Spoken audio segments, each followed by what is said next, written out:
And welcome to yet another episode of Rum and Relationships. Cheers. And today, what we're talking about are emotions. Relationships are all about emotions. But how much is enough? Now, for the record, for the record, um, we did not have any ideas planned for this episode. Gauri tells me, let's make an episode. And I said, what's the topic? And she goes, sit down. I'll let you know once we go live. And I'm like, okay. So I am following her cue. And she's talking about emotions. How much are enough? So, Gauri, yeah, we can talk about it. So, Why don't we whatever start? you hear is from the heart. And, Candid. and it cannot get completely more fluid. random than this. It cannot get more random than this. So go on.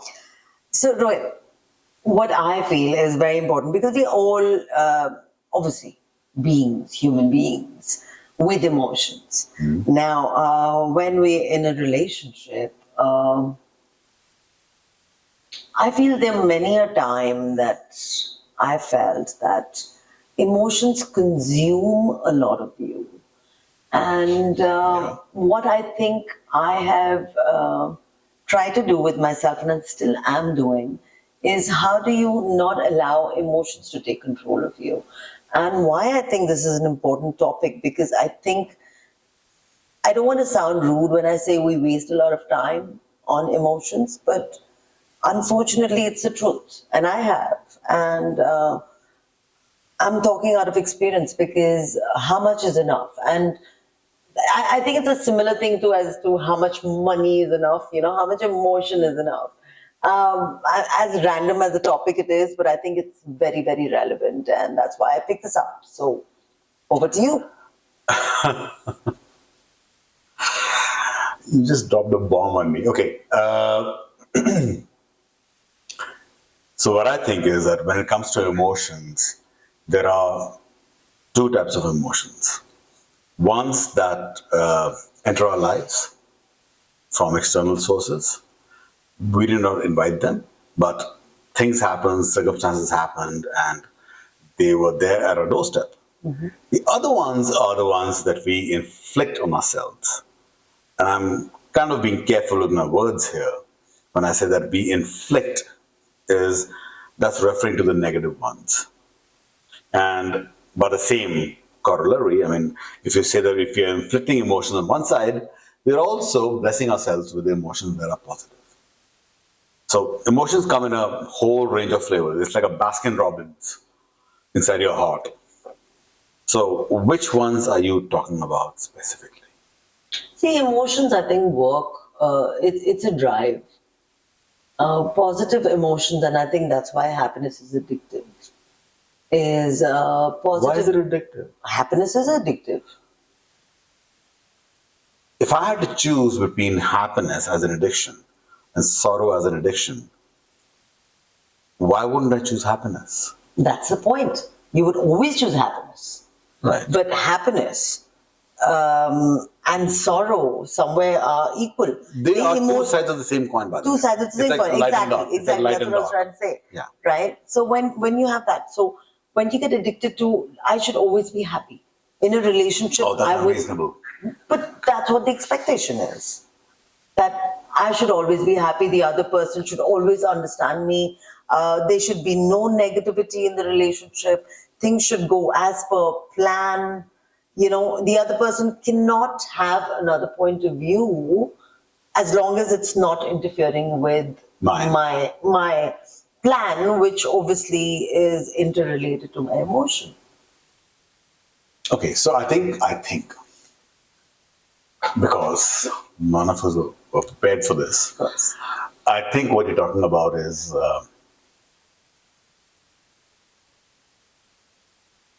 incongruency of emotions. That why aren't you thinking the way I'm thinking? Why aren't you feeling what I'm feeling? But again, like in our last episode, what gives you the right to feel that way? So again, now we've spoken a million times about Right. this. And I'm sure a lot of you also would agree that people come in two flavors. I mean, they come in a million flavors. But at this point, they come in two flavors. One is people are either intrinsically givers or they are takers. So somebody who's a taker is more prone to feel the way you just described it than somebody who's a giver, right? So now it all really boils down to the other person. Now, if you are a giver or a taker, I find it hard to believe that a taker who is literally a taker would admit that he or she is a taker. From their side, they delude themselves into thinking, oh my God, I've always been giving. And we both have seen enough of that. We've seen all these people, takers to the extreme, who are under this impression that they are givers. Now, when they are considering themselves to be givers, and if you are not happy with somebody else, you tend to project them as takers, the opposite of you. It doesn't have to be true that they're takers or givers. You just have to be opposite to them. Because if you were the same, why would you be having problems in your relationships? That's true. Right? That's what I think. So if a person is a taker and the other person is a giver, how do you think the relationship will pan out in due course of time? So if one person is a taker, so the two characteristics of takers is, first of all, the person who is a taker will never admit that they're a taker. They will always say, I'm a giver, right? And number two, and that can stay dormant for years, by the way.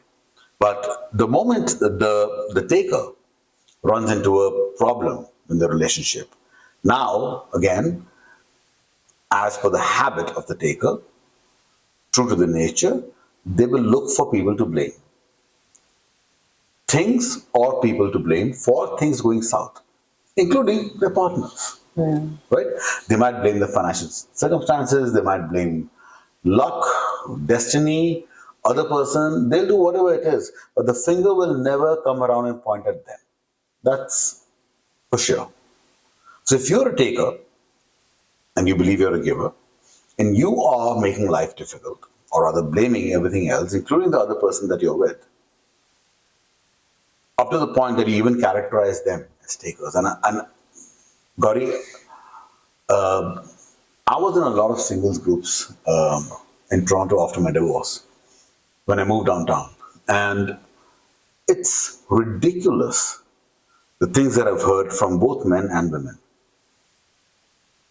It was plain to see that these are people who are takers.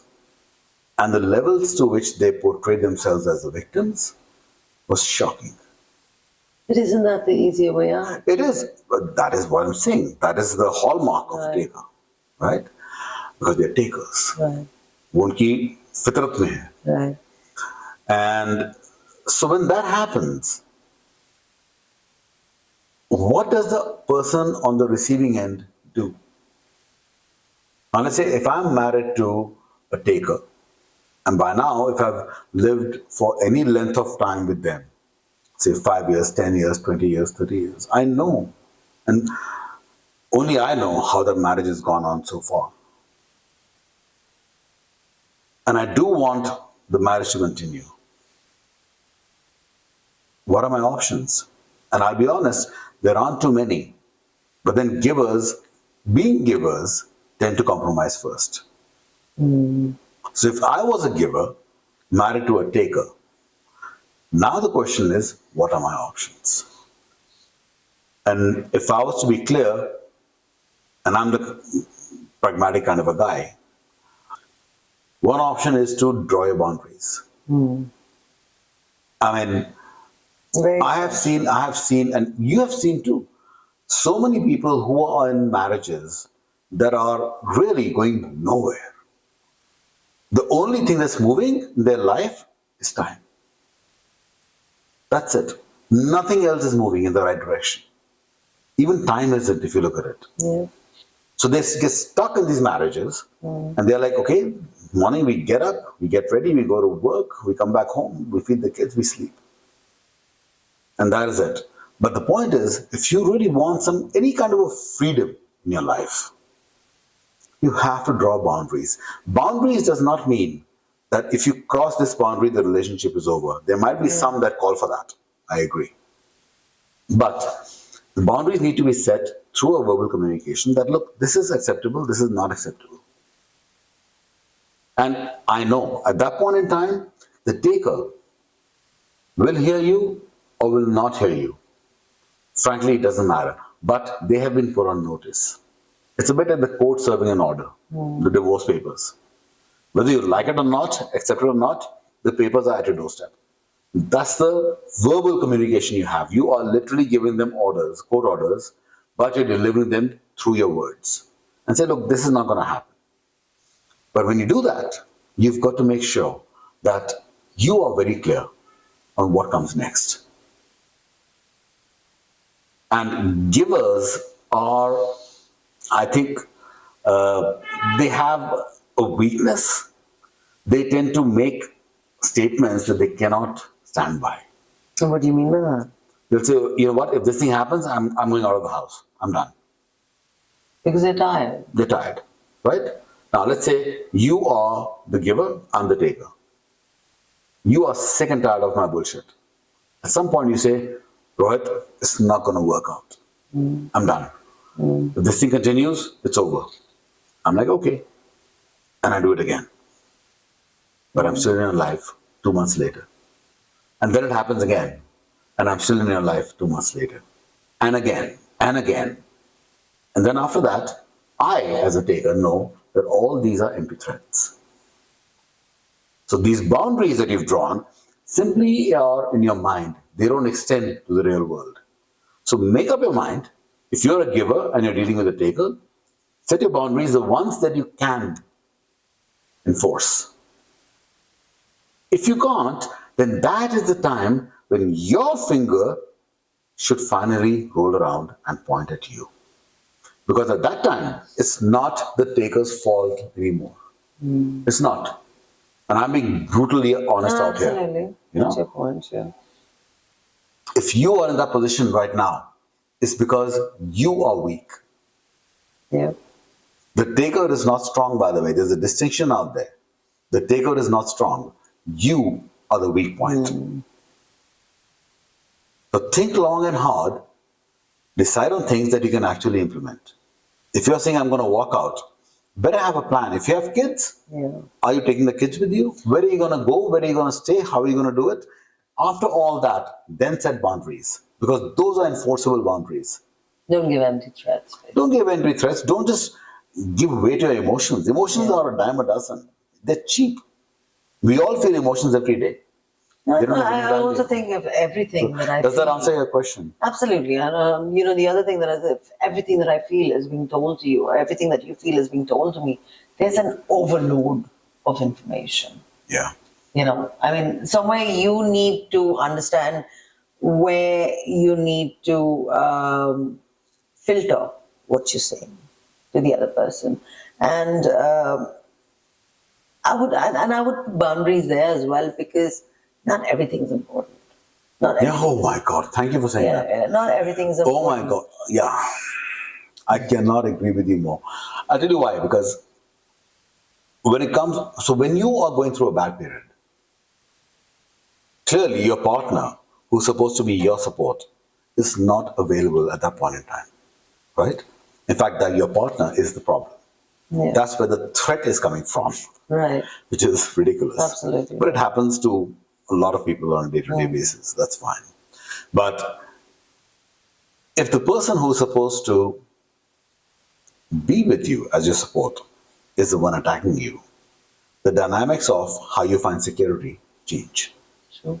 Who are you first going to go to? The people that you trust the most, which it could be your friends, it could be your family, it could be anybody, and you're going to go and talk to them, which is great, which is the right thing to do, which is the right advice I would give to somebody. But there's a downside to that a lot of people don't understand. That everyone you talk to is going to talk to somebody else. And everyone that you talk to is going to give you their opinion. And everyone that you talk to, and this is the part that nobody realizes, is not dealing with the situation that you are dealing with. Yeah. They have not even walked a single mile in your shoes. They don't know what it's like to live the life that you're leading. That's true. However, what they do know is that they're right in giving you opinions. Because they And know as- everything. Because as the old saying goes, opinions are like assholes. Everyone has one. Yeah. So now, because you don't have any other place and you trust them and you love them and you have nowhere else to go, you take their opinions. Now, one person says A, other person says B, third person says C, and now you're stuck, as you put it, into an information overload. Now, what do? Now you're stuck between contrasting opinions, none of them which will actually work in your favor. So I think at that point in time, one has to dig in deep to not, you can hear everybody out. There's no problem in that. But then how you form your opinion should not be because of a certain person's Yeah, closeness it to should you. be influenced by. It shouldn't be influenced by them. Hear them out. Yeah, If they make sense, use that information. If they don't, don't. See, information overload is like air. There's a lot of air on the planet. Do you really have to breathe all of it inside? Valid point, Rohit. Right? You choose what you need, Yep. which is good for you. Like if I'm taking a few breaths right now, that much amount of air is good enough for me. I don't need to breathe up the whole planet's air because it's available to me. So pick up exactly what you want, leave the rest out. And while you're doing that, understand one thing. At the end of the day, nobody asked you to take their opinion. You chose to. So the responsibility is all yours. So while the other person, the taker, is busy pointing the fingers and all 360 degrees and all, you have the power which the other person doesn't have, the taker doesn't have, which is pointing the finger at yourself. That distinction will allow you to separate yourself from this toxic relationship. But that needs a shitload of guts. No, and I again go back to the same thing, connection with yourself. So True. Last important. episode we spoke about that. Yes, I think that is the most important basis of any relationship. Yeah, like how much do you value yourself? Like what's your own value in your own eyes? Because we are placing our value on what the other person's feeling about us. Right. How much of love am I getting? Am I worth it? And that's exactly why money comes in between. Ki what I'm given, ki mera value zyada ho gaya because I've been given this house for my anniversary. Really does that define your value? Really does that define your value? That's actually a good point. Yeah. So maybe we can talk about that in the next episode. And Not next, maybe another episode. oh, we already another have the next episode. one, Yeah, yeah. fair enough. Yeah. Yeah. So another episode. Yeah. So That's a very deep topic by itself. So I'm going to repeat that again. Maybe we can talk about that in another episode. But for now, Rohit and me are signing off, and let us know what you feel, what you think, and do the jargon. Okay, this time, no, before I do the jargon, this time, why don't you pose a question that they can take home with?